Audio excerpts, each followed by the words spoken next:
Hello, everyone. Thank you for joining us here with another social distance learning brought to you by the Liberal Gun Club. Tonight, Scott, otherwise known as the Bench Doctor, will be talking about your firearms surviving a hurricane. This video is currently being streamed out of Zoom to Twitch, Twitter, and Facebook. We can't stream out to YouTube because if you're handling a live firearm, YouTube doesn't like it, even if there's no ammo around. This will be up on our YouTube channel later, though.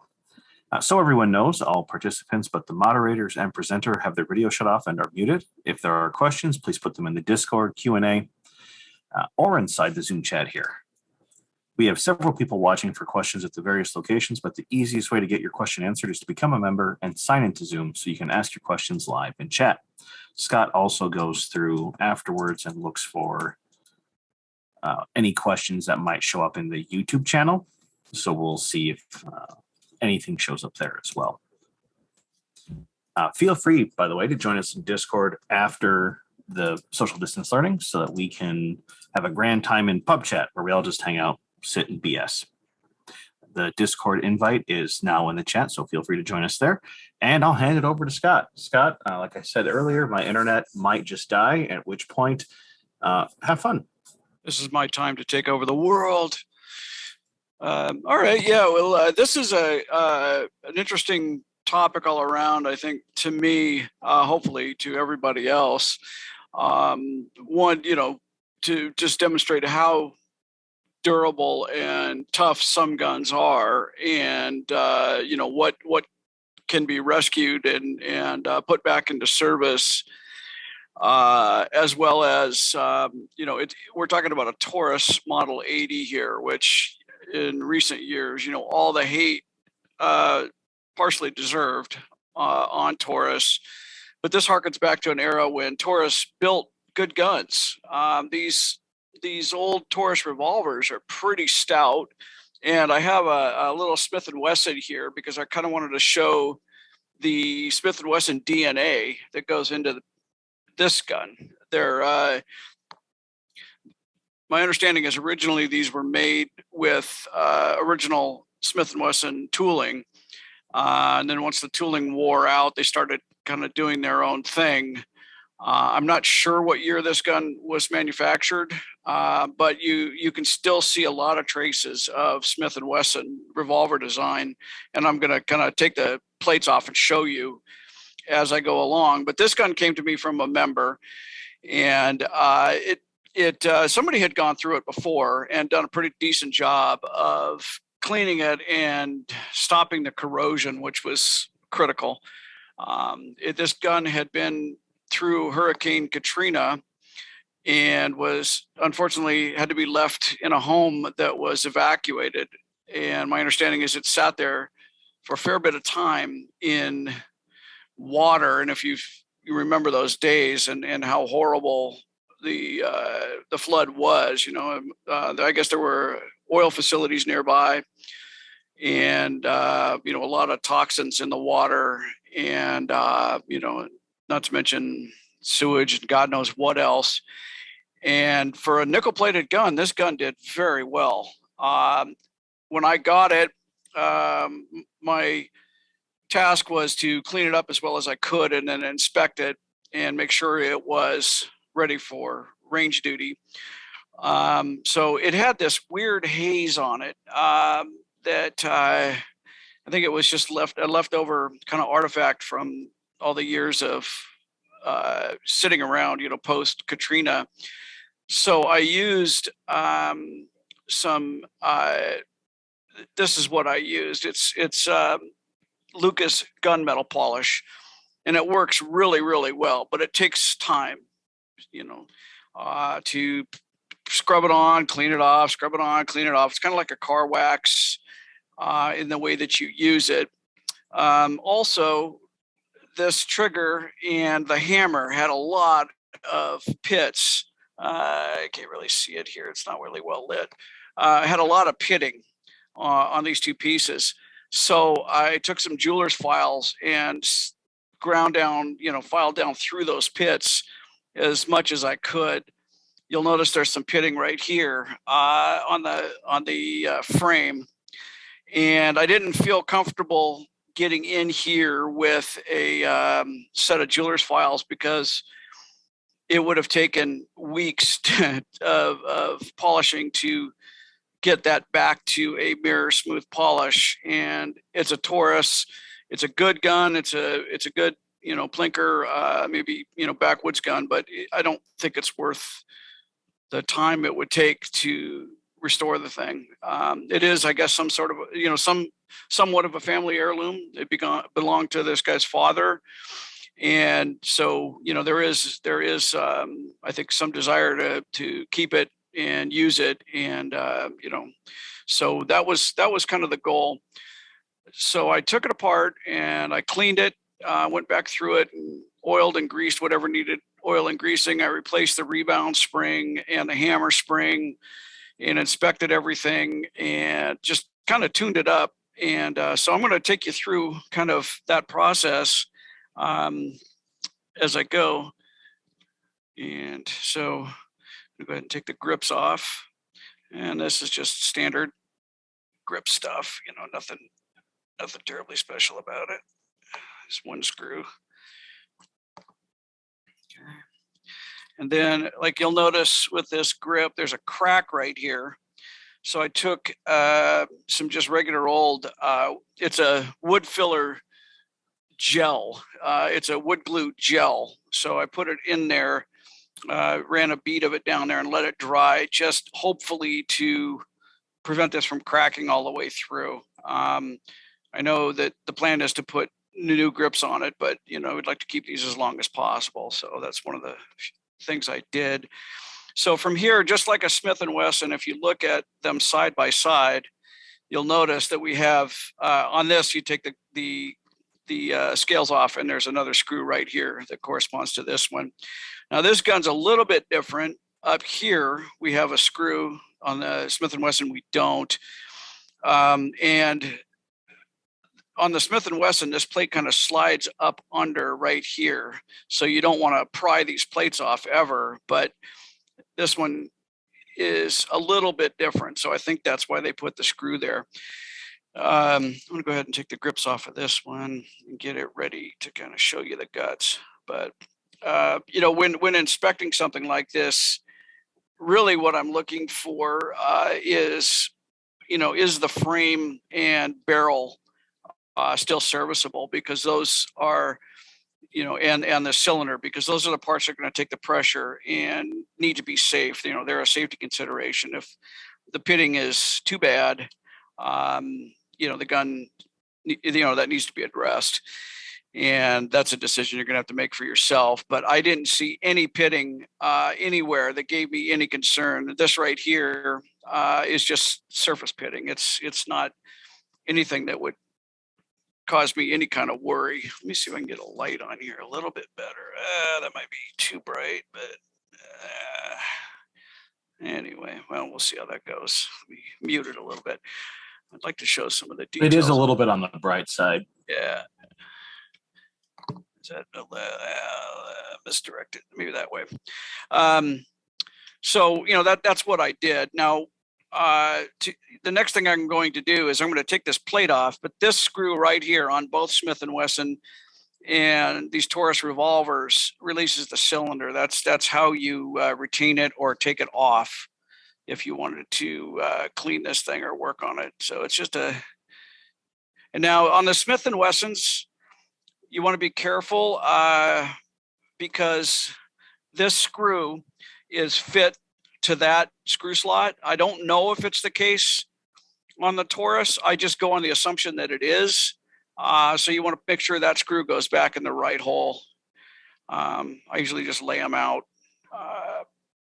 in the same order. That way I know where they go. And the first time I took this gun apart, I didn't remove this screw because I didn't see the need to. But the more I played around with it, the more I realized that it's a better idea to just remove this thing. That one's pretty easy to tell apart. It's got the flat or the round head that's thinner, and it's a shorter screw. And like a Colt or a Smith & Wesson, when you're removing this plate, don't pry up. A lot of people that don't understand how these things go together get a screwdriver or something in here and start prying to lift this plate off.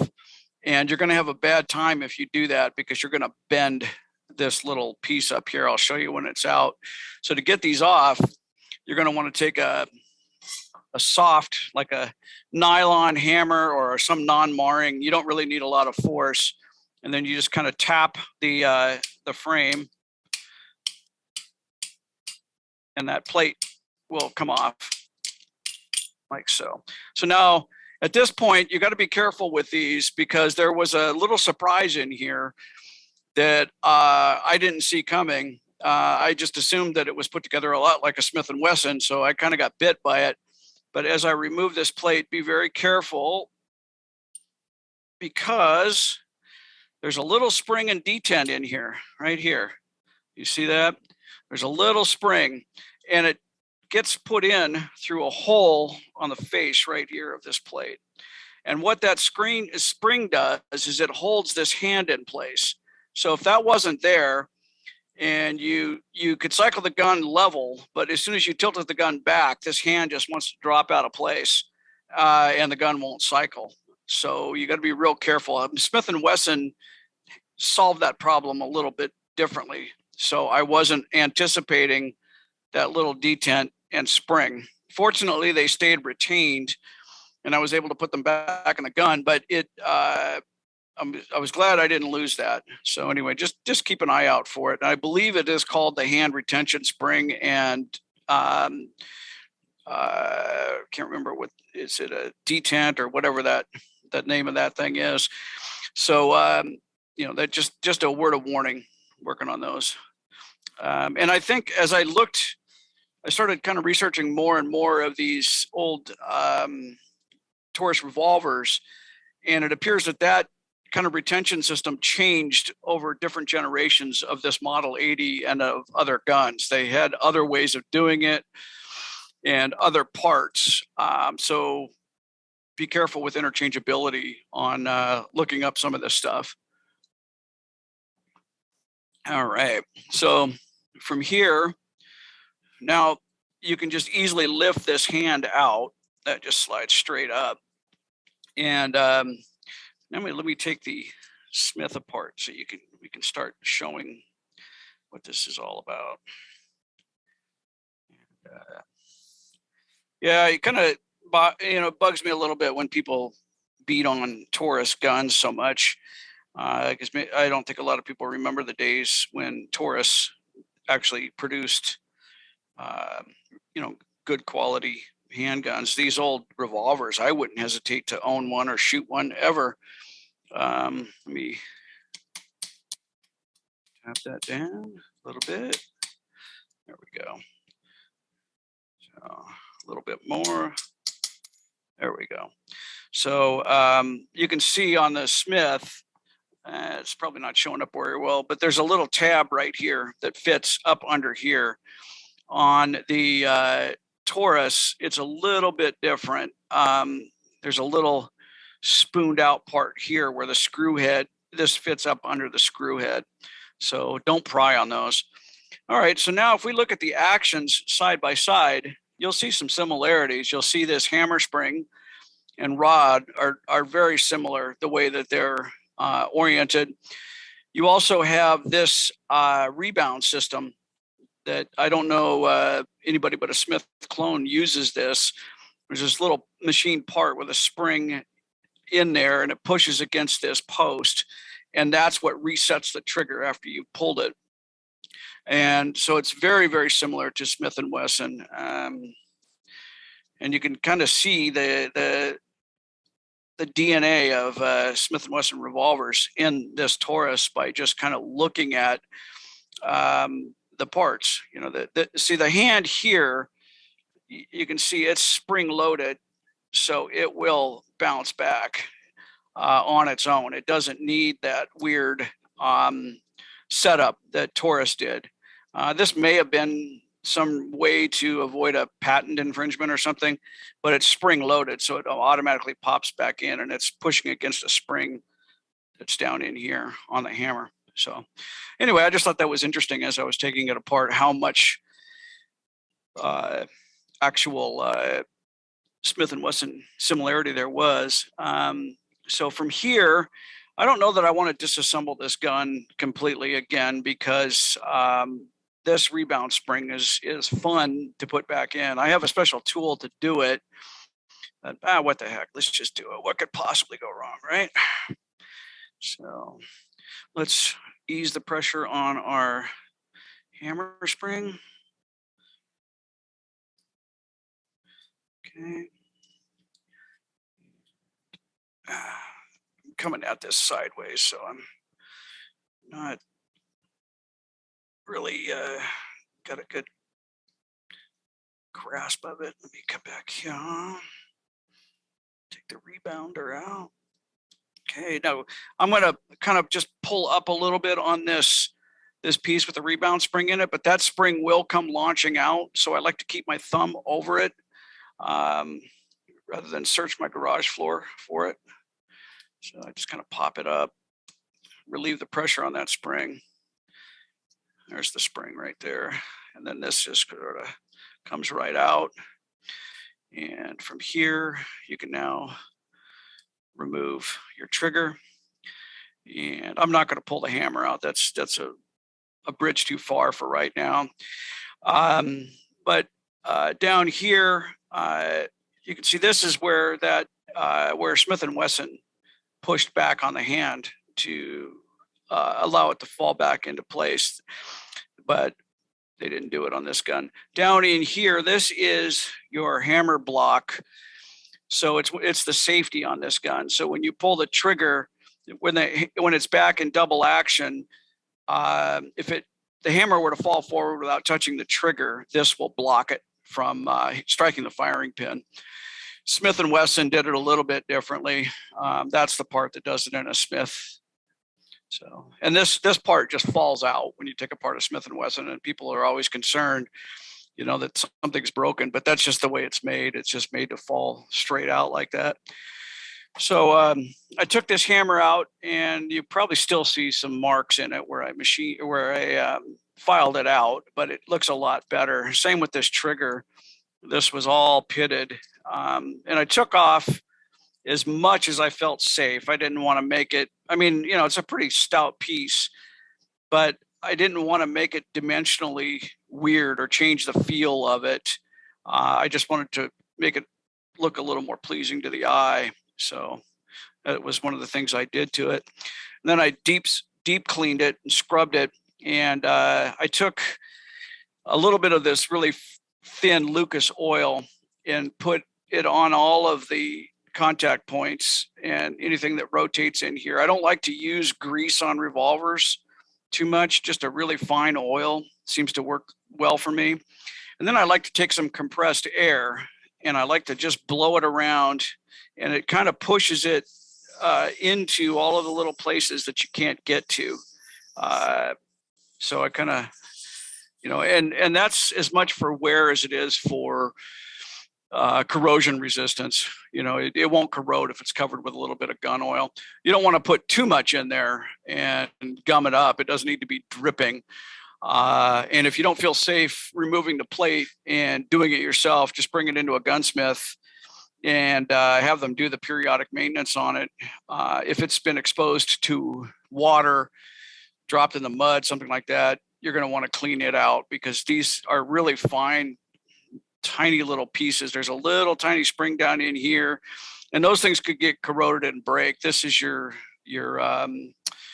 bolt, and that little spring under there can wear out or break, and then the bolt won't lock it up. So, but other than that, this gun was in really good shape for what it had been through. You can see that the plating is still recoverable. It's still in remarkable condition considering what was asked of it. And thankfully, I don't think it sat like in a pool of water, because there would have been more corrosion inside. There was still a little bit in there, but it wasn't enough to, pit the metal or anything like that. You can see a little bit still on the frame, but I didn't take a file to that. I did over here, but not here, because you have this isn't a serial number. This is an assembly number. It's the same system that Smith & Wesson used when they made their revolvers, or they still use it. This is your serial number here on the frame, but this is an assembly number, and it is, you'll see it on a lot of parts. So that way they can match the parts to the gun. And then in the final assembly, they just grab the fitted parts that say 1025 or 10225, and they know that this plate goes to this gun. So those are assembly numbers, not serial numbers, but people often confuse the two. I have a Smith & Wesson revolver that the 4473 was put in the assembly number instead of the serial number. So it's kind of interesting. Are there any questions up to this point?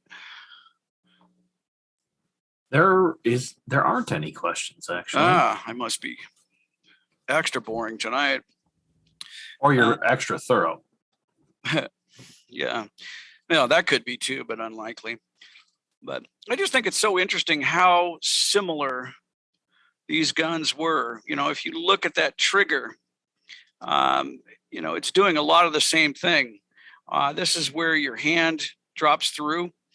It's in the same place as on this gun. You have this post, virtually the same place. It's a little, but this is a smaller frame gun, so the dimensions aren't going to be quite the same. You can see this little sear here where the bolt locks up. That's something you're going to want to inspect a little bit too when you're going through these, is, you know, inspect this edge right here. You're going to want to make sure that it's not really pitted or chipped. It's not the trigger sear, so most of the time people aren't going to alter this in any way there, but it's just something to keep an eye on, because if that fails, then your gun won't be in time properly. But here, this is the surface that if somebody was going to mess around with the trigger on it, they would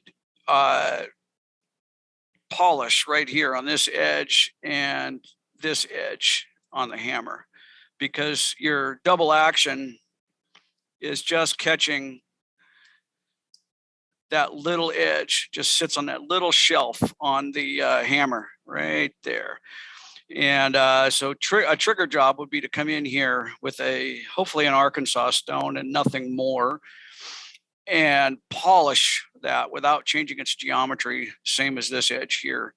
You don't want to change the geometry. You don't want to file it down, because then your double action, when it's locked back, will be really tenuous, and you don't want one that's so light that you just tap the gun and it goes off. And that's the danger of messing around with one of these and not knowing what you're doing. You know, the objective isn't to change the geometry or remove material. It's just to make it smooth. And, you know, you can lighten this hammer spring a little bit to change things up. You know, go that route first before you start messing around with the trigger on one of these. They have a nice trigger, so you're not going to want to. I don't think you'd want to mess with it much anyway. I'll get the trigger gauge out and we'll measure the single and double action trigger pull, but it really doesn't feel bad to me at all. All righty. So, I mean, to further deconstruct this thing, I would remove our hammer spring and strut, and then I would pop the hammer completely out. There's a little detent and spring in here. That's your cylinder release back here. You know, take that out, and that might be a place for a little bit of grease, because this is a flat metal piece rubbing on the inside of the frame. But that's the kind of thing you want to make sure it gets lubrication up in there. You don't want to displace any water or anything, because that can corrode. So, you know, and then I took out the trigger block, or the safety, and took that apart and cleaned it and put it back together. There's a little arm in here that's really fun when you go to put this rebound piece back in. This little post right here has to fit in that little notch on this arm here. And that's fun to get it all lined up.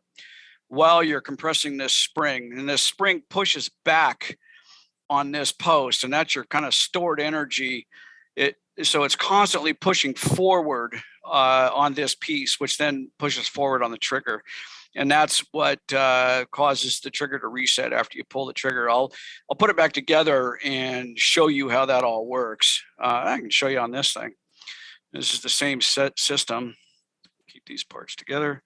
So you can see here, there's a little post right there. There's the spring pushing back against it. And as I pull the trigger, cock the gun, you can see that the trigger is all the way back and it's compressing that spring. It's pushing this whole thing back, only being held in place by that little post. So when I pull the trigger, this comes forward, and that spring, all that stored energy, pushes the trigger back into place. And, that's called a rebound spring.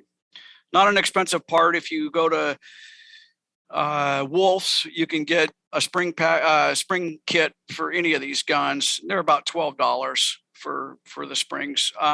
Some of these don't come in the gun, like the spring that goes down in here and the one up in here and this little retainer spring here. So if they're damaged or you need to replace them, you're going to have to salvage that out of something else, or perhaps make one of your own. I have boxes of, little boxes full of old springs, and I have some new spring stock that you can get at Brownells. Let's see if I can find some of them, like this. And sometimes you can just find the size and dimensions that you need and cut one and make a new one. But you're not gonna, those springs are hard to find. You might be able to find used ones on eBay or someplace like that, but as these weapons age, it's getting harder and harder to find a lot of these parts. This one would be really hard to find because it's so tiny. I wouldn't want to try to locate one. I would probably just start shopping around until I could find a spring. And it's not exactly like a super high-tech piece. The spring tension doesn't need to be that much on it. So, if you found anything that worked, I would go with it. I wouldn't fool around with worrying too much about how absolutely correct it is. These springs matter a lot more. They need to be correct, the rebound spring. So those are the ones you would buy. So anyway, let's put this monster back together. And I have a special tool for those rebound springs right here. It doesn't show up, but there's a little notch in it right here that allows you to get down around that post and compress the spring as you put it back together. So I highly recommend, if you're going to work on a Smith & Wesson revolver, I would pick up this tool. It makes your life a lot easier. I've done it without the tool. Can you move that down, Scott? Closer. What's that? There you go. Yeah, I'll take it off. See if I can silhouette it and give you a better idea of what it is. Yeah, that looks. Yeah, we could see that. Thank you. So I would pick one of these up. Like I said, I've done it without the tool, and it can be done, but it's just a lot easier this way. So I'm going to go ahead and put our little rebound back together. Our rebound spring just fits in there. I need to put my hammer in, and you want to make sure this little arm is up right here. This is what that is pushing against that rebounder. So don't quote me on that being the official name of that part. So see how that's now kind of pointing at that post, and it mates up to a little divot in the face right here. And there's a little edge or protrusion on there to keep it in place. So I'm probably going to block this, but I'll try to explain what I'm doing. This drops back down in there. And now I'm going to take my custom tool and I'm going to compress that spring and try to get it to get behind that post. Yeah, this is fun. You got to get it. Oh, I forgot. Yeah, all we're getting is the back of your hand and I'm sorry. I figured as much because there's no other way to do it. I forgot to mention that I've got to get that little node on the rebound part to coordinate with that. So I'll probably just do this, and you're going to have to just close your eyes and imagine, because I don't know how I would demonstrate this. I guess with more cameras on a different plane or something, but so I gotta get this pushed in there. All right, let's go. So I'm applying downward pressure as I compress this spring to get it to drop in behind the post here, but yeah, this is to me, the worst spring on this gun to assemble.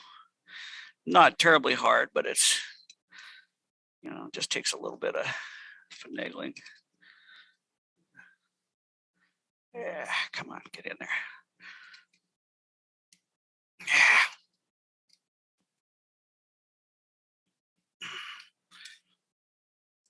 While you're doing that, Yeah.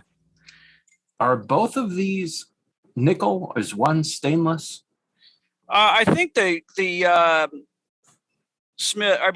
Taurus is stainless. It could be both are. I haven't really. Never worked much on the little Smith other than to clean it, but the Taurus definitely is, because as I was filing and stuff, I wasn't coming through the surface. That's one of the reasons I did file it a lot. Come on, get in there. Come on. Yeah, this is a less than fun little spring. I'll tell you that right now, but I'll get it here in just a second.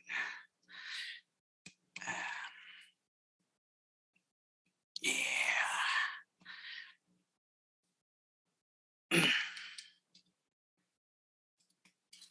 See, there's another. Yeah, come on, get down behind the post. You want to be careful. You do not want to damage this post. That is not a fun part to replace. I see it's caught up on one of the spring loops there.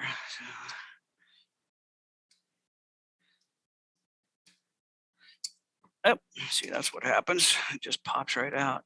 But you can see where it's fitting down over the post. And so what I'm trying to do is compress the spring back into here and then let it go so the tension pushes against the post. So that's the theory anyway. Get it back together. A little node down. That into place. Yeah, these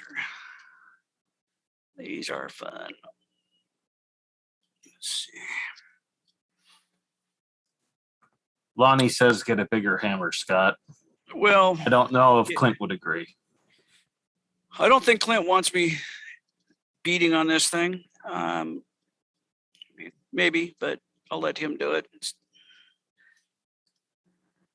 Unfortunately, there's not much hammer work on revolvers most of the time. There's a really bad pun there somewhere, but I won't go hunting. I know. Maybe try a punch on this one. It's just a miserable little spring. There we go. Okay, there. So now you can see that spring is down in the body of this, and it's pushing back on that post. So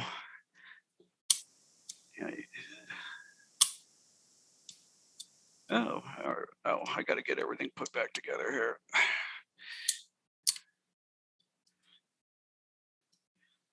Get everything aligned. All right. Yeah, and sort of cycling these without the plate on, you kind of have to compress all these pieces back into place because they kind of want to push out.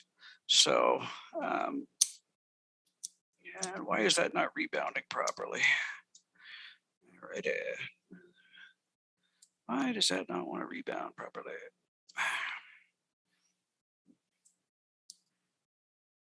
Okay.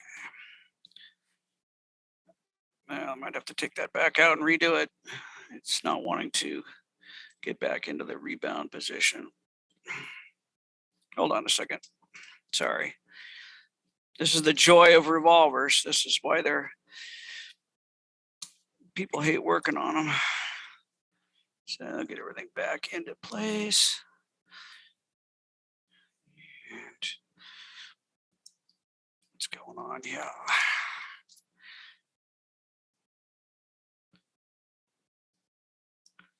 I can take let me take the cylinder out too while I'm in here. Why is it locking up on me? Put my hammer spring screw back in. So no questions other than Lonnie's smart remarks. Well, Lonnie did say that you can find a tool in the Wheeler large bit set. So he wasn't just adding smart aleck responses. He did have some helpful comments. All right, where's my... But no other questions so far. Okay. Clint's just gritting his teeth right now. Like, why did I give this baboon my gun? His comment was that he's sweating just watching this. Oh, well, I'll get it all back together. I'm just not sure why it's not falling into place properly, but hold on just 1 second. I'll give you a Smith & Wesson to look at while I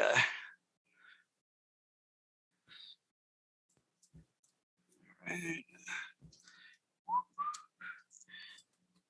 Something is locking up in there that I don't like. Maybe. So it sounds like the moral of the story is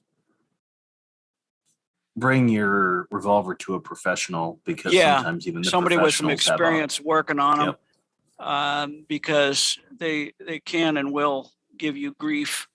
And I've been in and out of this thing a few times, but it still takes a little bit of finesse to get it right. And just about every gun every revolver I've worked on has to come apart 2 or 3 times. So what is this pushing against? I'm not sure. Yeah. So what's happened is the hammer isn't moving back. So without forcing anything, I'm trying to diagnose why that is. Something's out of alignment, and I do not want to break something. So I'm just trying to figure it out, why it doesn't want to come back. Maybe. Okay, that freed it up a little bit. I think what happened is this hammer strut got out of alignment.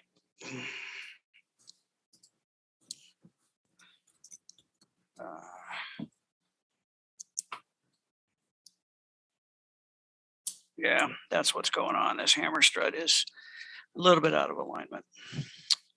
Alrighty, well, I'll keep farting around on it, but reassembly is just the reverse of assembly, but being careful to get that rebound spring properly set. And when you dry fire the gun, well, don't dry fire these too much. It's not good for them, because you have this little hardened metal face right here, and this will get to the point where it will get work hardened and they can break.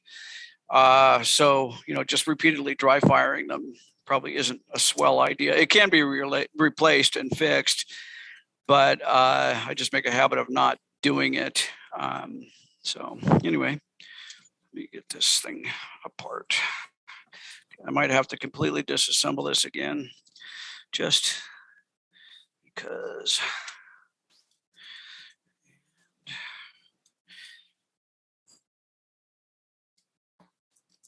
Get this rebound spring out of here.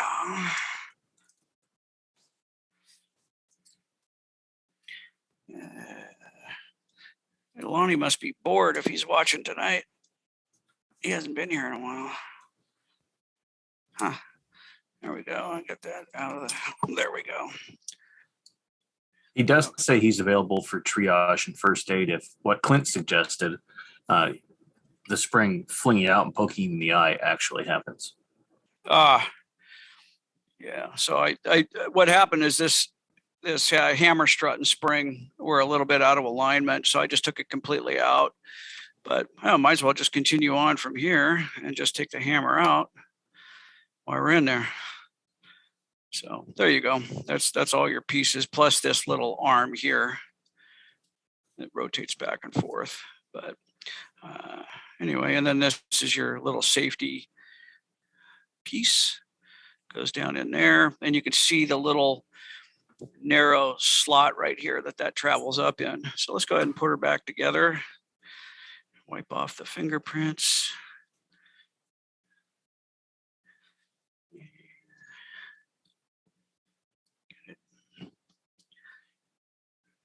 The pins on this gun are really, really tight for some reason. Normally these things don't have that much friction, so I'm not sure why it is. But I really don't like, in some cases you might just take a hammer and beat on this thing, but those pins just are too important, and I don't want to replace one.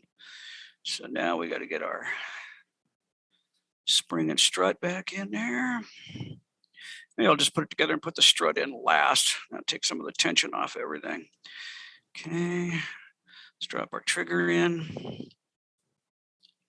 Yeah, poor Clint, I've had this gun for quite a while because I wanted to show it, just because it's, it's a kind of a part of history. Let's get that out of our way. So get this back on our notch there, properly aligned. Hold on a second. What I'm doing is lining up the trigger with the double action notch on the sear here.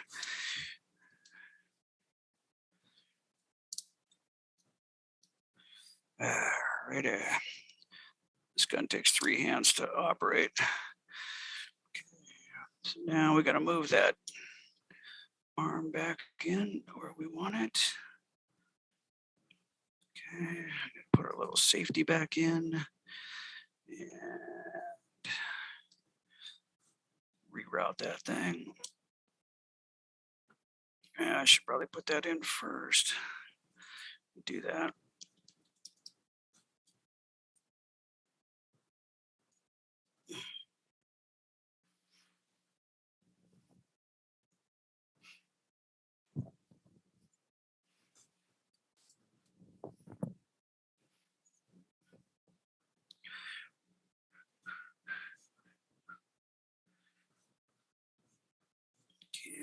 Let's see, it can only go in one way.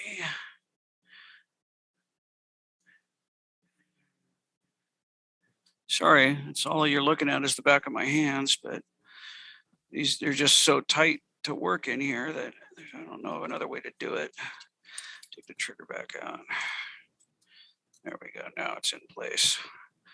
See, this had to drop in so that little node lined up with that little indentation on the safety. So fun. Trigger, get our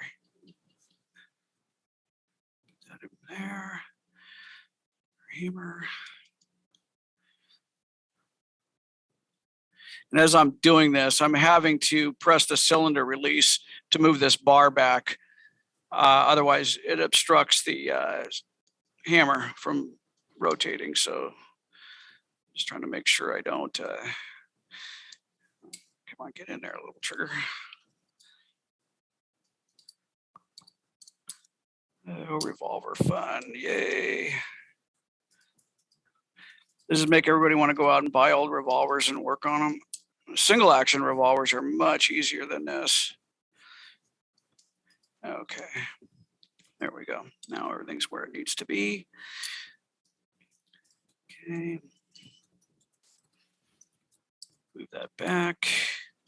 Our trigger in place. Grab our rebound pieces. Make sure we're lined up.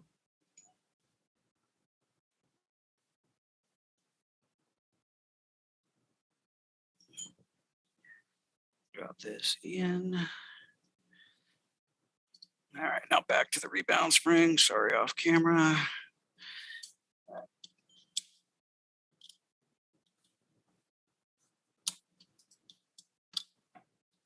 Okay, that's back in place.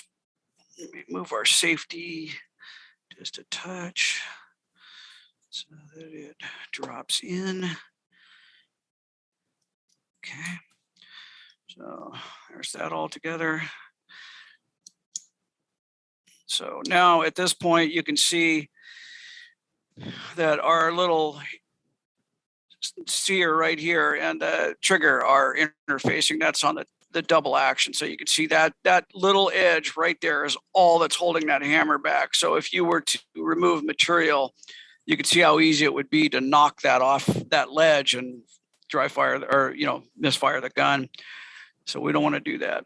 So I'm going to go ahead and drop our hammer back, put our hammer spring in right there. Compress it. All right, this is going to be probably off camera too, because I'm having to compress this hammer spring and do it by hand. Just so all kinds of fun on revolvers. Sorry. So what are we doing next time? Anybody have any ideas? What are we doing next time for the next SDL? Yeah. I thought we already had that one planned out. Did we? I don't remember. I don't know. Well, while we're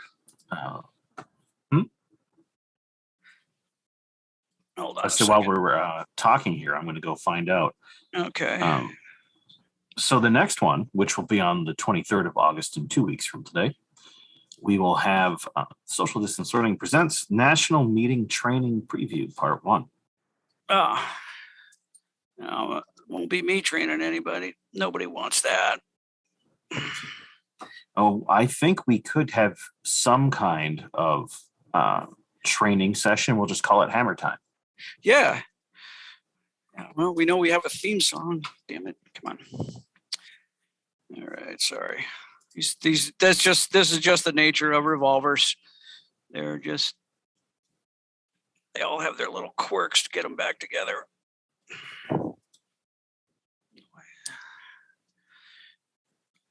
So I got to push down on this and get that strut in place using my belly for leverage.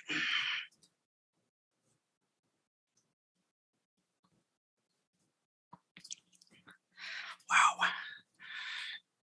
I should have left the old spring in.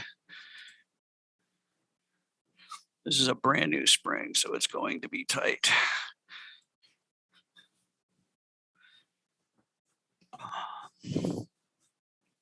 That's what I get. But I think this gun really, that is a testament to how tough these things were built, that this thing is even still considered being used, after surviving Hurricane Katrina. I know a lot of poor guns died in that mess. So let's see here. If we can get this to compress properly. We are running out of time here, Scott. So okay, well, I'll get this back together and I'll show it in the Discord in the chat room after. Pub chat? Yeah. So, but if there are no questions, I'll just continue on about my way, reassembling Taurus revolvers. Mm-hmm. Yeah, there are no other questions.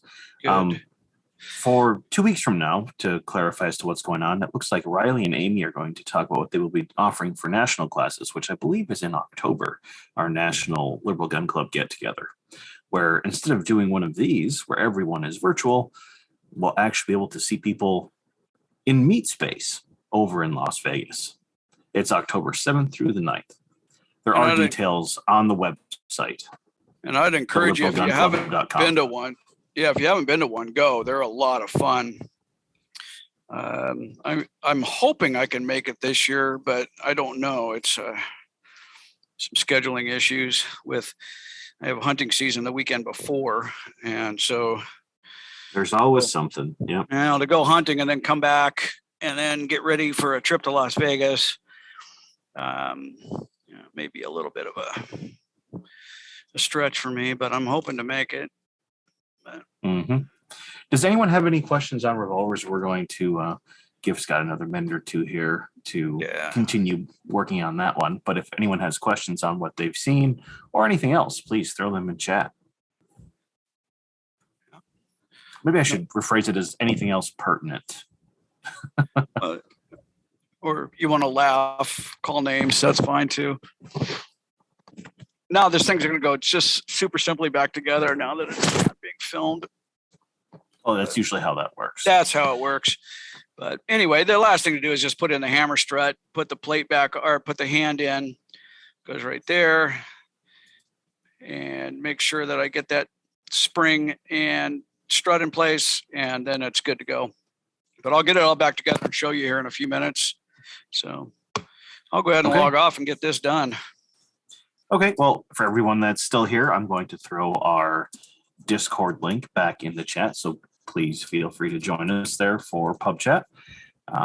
Thank you again, Scott.